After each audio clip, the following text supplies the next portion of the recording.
সাম্প্রতিক সময়ে প্রাথমিক বিদ্যালয়ের শিক্ষকদের প্রশিক্ষণের কিছু ভিডিও ভাইরাল হয়েছে। তো আমি সবশেষ একটি ভিডিও নিউজ আকারে দেখেছি বাংলাদেশের বিখ্যাত একটি টিভি চ্যানেল সময় টিভিতে। তো সেই সময় টিভির আসলে সংবাদ হিসেবে যেটা দেখেছি, এটা মূলত তারা তাদের ফেসবুক পেজে সম্ভবত প্রচার করেছে।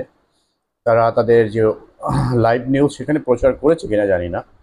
তবে আহ, এখানে তাদের ফেসবুক পেজে যে নিউজটি দেখেছি সেই নিউজটি মূলত তারা নিউজে সেরকম কোনো রিপোর্ট কিছু লেখেনি বা রিপোর্ট কিছু করেনি। জাস্ট ভিডিওটা তারা এখানে শেয়ার করেছে, কিন্তু শেয়ার করার ক্ষেত্রে আমার কাছে যেটা একটু নেগেটিভ মনে হয়েছে সেটা হচ্ছে তাদের একটা টাইটেল। তারা টাইটেলটা দিয়েছে এরকম যে শিক্ষকদের হাস্যকর প্রশিক্ষণ। এখন আমার প্রশ্ন হচ্ছে, বাংলাদেশের বিখ্যাত একটি টিভি চ্যানেল তারা যদি শিক্ষকদের প্রশিক্ষণকে এভাবে তারা শিরোনাম করে, তাহলে অবশ্যই সেটা সাধারণ মানুষও কিন্তু নেগেটিভভাবে দেখে। কিছুদিন পূর্বে কয়েক মাস আগেই আরেকটা ভিডিও এরকম বেশি ভাইরাল হয়েছিল, সেটা প্রশিক্ষণের ছিল। সেখানে জানি না আমাদের দেশের কোন অঞ্চলের বা আমাদের দেশের মধ্যেই আদৌ কি না, ক্রস ম্যাচ করা তো সেটা সম্ভব হয়নি। সেখানে এরকম ছিল যে প্রশিক্ষণের প্যাক প্যাক প্যাক প্যাক, হাঁস ডাকে প্যাক প্যাক, এরকম কিছু প্রশিক্ষণের এক্সপ্রেশন ছিল, বা ওটাকে আমরা বলে থাকি আসলে স্টুডেন্টকে স্টুডেন্টদেরকে পড়ানোর জন্য একটা টেকনিক বা কৌশল, যাতে তারা ক্লাসটা প্রাণবন্ত হয়, লাইভ হয়। লাইভলি একটা ক্লাস নেওয়ার জন্য এই একটা টেকনিক, যেটা আসলে উন্নত বিশ্বে ফলো করে থাকে। তো সেই ভিডিওটা কিন্তু বেশি বেশি এটা নিয়ে আলোচনা হয়েছিল, অনেক বেশি এটা নিয়ে নিউজ হয়েছিল যে শিক্ষকদের এই প্রশিক্ষণ, এগুলো কেমন প্রশিক্ষণ। আবার গত 2 দিন আগে আরেকটা ভিডিও অনেক বেশি সবার মুখে মুখে শোনা যাচ্ছে, বেশি ভাইরাল হয়েছে। সেটা হচ্ছে শ্রেণীকক্ষে শিক্ষার্থীরা হয়তো ভগ্নাংশ শিখছে, সেই ভগ্নাংশ শেখার ক্ষেত্রে শিক্ষার্থীরা ড্যান্সের মাধ্যমে সেগুলো পারফর্ম করছে। তা আসলে এটা হলো একটা কৌশল, মডার্ন কৌশল, যে শিক্ষার্থীদেরকে শেখানোর ক্ষেত্রে কিছু আহ, এটাকে বলে থাকি আমরা ইনস্ট্রুমেন্ট ইউজ। তো অন কাইন্ড অফ ইনস্ট্রুমেন্ট হচ্ছে অ্যাক্টিং। অ্যাক্টিংটা কিন্তু on kind of instrument or teaching AIDS হিসেবে ব্যবহার করা হয়। উন্নত বিশ্বে কিন্তু টিচিং এইডস ছাড়া, কোনো ধরনের উপকরণ ছাড়া, মেটেরিয়াল ছাড়া শ্রেণীকক্ষে কোনো কিছু শেখানো হয় না। কোনো কিছু শেখানোর কোনো আহ, যৌক্তিকতাও আসে না। কিন্তু বাংলাদেশে আমরা যেটা করে থাকি সাধারণত, আমাদের বাংলাদেশে হচ্ছে লেকচার মেথড আমরা বেশি প্রয়োগ করে থাকি। শিক্ষক এসে লেকচার দিয়ে যাবেন, সেই লেকচার শিক্ষার্থীরা শুনবে, যতটুকু তারা বুঝতে পারেন দ্যাটস এনাফ। কিন্তু কিন্তু উন্নত বিশ্বে কিন্তু সেই জিনিসটি হয় না, সেখানে একটু ভিন্ন। যে সেখানে টিচিং এইড বা ম্যাটেরিয়ালস ইউজ করে শেখানো হয়। যাই হোক, এখানে আমরা উন্নত বিশ্বের বিষয়গুলো নিজেদের মধ্যে আত্মস্থ করতে পারি বা না পারি, কিন্তু আমার কাছে যেটা এখানে নেগেটিভ মনে হয়েছে সেটা হচ্ছে এই টিভি চ্যানেলটি ভিডিওটি প্রচার করার ক্ষেত্রে তারা যে এখানে টাইটেল দিয়েছে, শিরোনাম দিয়েছে, সেটা আমার কাছে নেগেটিভ মনে হয়েছে। কারণ তারা টাইটেল দিয়েছে এরকম যে শিক্ষকদের হাস্যকর প্রশিক্ষণ, আবার বলেছে যে এ কেমন প্রশিক্ষণ শিক্ষকদের। তো এই কথাটা তারা যেভাবে বলেছে, এর আগে আমরা যখন বাইরে ঘোরাফেরার সময় যখন প্যাক প্যাক ভিডিওটি ভাইরাল হয়েছিল, তখন বিশেষ করে কিছু পরিস্থিতিজন থাকে বা সমবয়সী থাকে, তারা সকলেই শিক্ষকদের দেখলেই বলতো প্যাক প্যাক প্যাক প্যাক, টিচারের নাম নিয়ে বলতো এই অমুক master pack pack pack pack. আবার এখন কিন্তু এই যে এখানে আমরা যেটা দেখতে পাচ্ছি যে শিক্ষার্থীরা শ্রেণীকক্ষে আহ, হাসি তামাশার মাধ্যমে বা নৃত্যের মাধ্যমে, ড্যান্সের মাধ্যমে তারা শিখছে ভগ্নাংশ। তো এখন এটাও কিন্তু অনেকে ঠাট্টা করে বলছে যে তোমরা শিক্ষার্থীদেরকে ড্যান্স দিয়ে শিখাও। তারপরে এখন এই যে এখানে যেটা দেখা যাচ্ছে ভিডিওটাতে, সেটা হচ্ছে শিক্ষকদের প্রশিক্ষণের মধ্যে শ্রেণীকক্ষে বিশেষ করে ছড়া আবৃত্তি করার সময় বা কোনো কবিতা পাঠ করানোর সময় শিক্ষার্থীরা কীভাবে গ্রুপ স্টাডি বা গ্রুপ ওয়ার্ক যখন করবে, তখন কিন্তু অ্যাক্টিংয়ের মাধ্যমে করবে। কেউ একটা লাইন আবৃত্তি করবে, অপরপক্ষ আবার তার পরেরটা আবৃত্তি করবে অথবা রিপিট করবে। এগুলোর মাধ্যমে কিন্তু আসলে এটা কার্যকরীভাবে শেখা যায়। কারণ মানুষ যখন আরেকজনকে অ্যাক্টিং করতে দেখে, যেমন আমরা সাধারণত সিনেমা দেখলে কিন্তু সেই সিনেমার কাহিনীগুলো কিন্তু আমরা খুব সহজেই বলতে পারি, মনে থাকে অনেক দিন।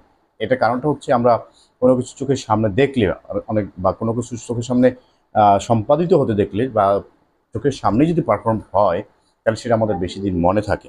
সুতরাং এখানে যে ভিডিওটি দেখা যাচ্ছে সেটা হচ্ছে শিক্ষকরা ছড়া আবৃত্তি করছে বা ছড়া আবৃত্তির অ্যাক্টিং করছে হয়তোবা। তো যাই হোক, আমি যে সংবাদটিতে যা দেখেছি আপনারা একটু দেখুন, আমি একটু দেখি যে আসলে মূলত এখানে ভিডিওটিতে কি ছিল। ওকে।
এখানে মূলত একটা কবিতা আবৃত্তি সম্ভবত তার একটা অ্যাক্টিং হচ্ছিল। তো সুতরাং এই বিষয়গুলোকে আসলে যদি আহ, দেশের প্রধান সারির কোনো মিডিয়া নেগেটিভভাবে প্রচার করে বা মানুষের সামনে একটু ফানি করে তোলে, তাহলে কিন্তু সাধারণ মানুষ এটাকে আরও বেশি নেগেটিভভাবে দেখে।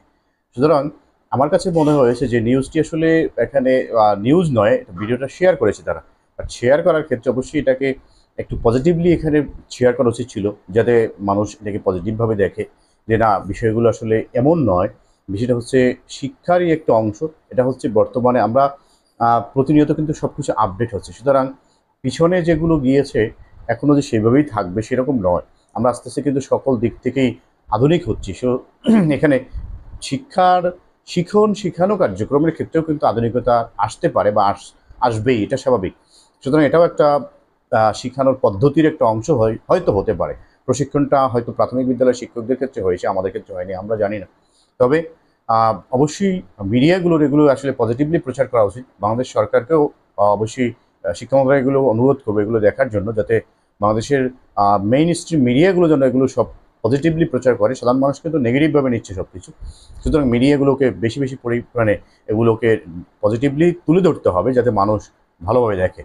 যাই হোক, এটা সব কিছুই এগুলো শিখানোর অংশ, শিক্ষা প্রদান দানের অংশ, শিক্ষকদের শ্রেণীকক্ষে পাঠদানের অংশ। এগুলো যদি অনেক বেশি নেগেটিভ হয় তাহলে সেগুলো আসলে সমালোচনা করা যেতে পারে, বাট পজিটিভলি সমালোচনা সব কিছু ভালোভাবে উঠে আসবে। নেগেটিভভাবে সমালোচনা না করে আমরা পজিটিভলি সমালোচনা করি। যদি সেগুলো একেবারেই গ্রহণযোগ্য না হয় তাও আমরা যেন সকলকে বোঝাতে সক্ষম হই।